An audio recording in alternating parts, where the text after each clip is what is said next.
Thank you, Brian. Well, as Governor Ron DeSantis moves into the governor's mansion, Rick Scott is moving on to Washington.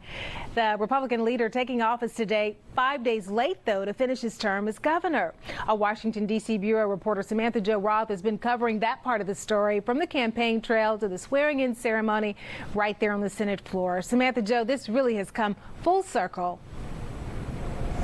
Tammy, this has been a day that now Senator Rick Scott has been patiently waiting for. If you remember, Scott defeated incumbent Senator Bill Nelson by narrow margins, which actually triggered multiple recounts. Now today, Vice President Mike Pence administered the oath of office on the floor of the U.S. Senate. The Senate Majority Leader actually was able to prove him to be sworn in 5 days late in order to finish out his term as governor.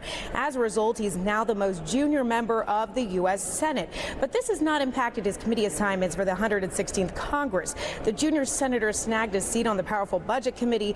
He'll serve on Armed Services, Commerce, Homeland Security, and the Special Committee on Aging. Many of these assignments are the same as his predecessor, former Senator Bill Nelson. Now, Scott acknowledges it's time to deal with the government funding crisis right away.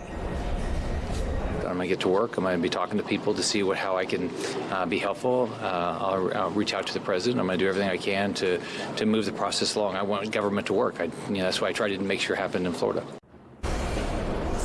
Now, Scott is kicking off his term holding a high-dollar fundraiser for his political committee here in Washington.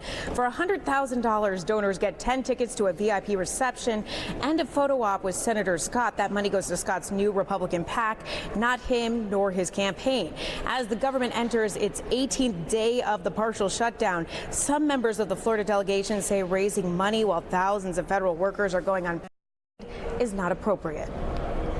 That shows you how out of touch he is with regular Americans that are living in Florida. 13,000 Floridians right now are going without pay. And I have to tell you that today, actually, I wrote a letter asking Senator Rubio and Senator Scott to take on the legislation that we passed last Thursday, which is a bipartisan bill to reopen the government.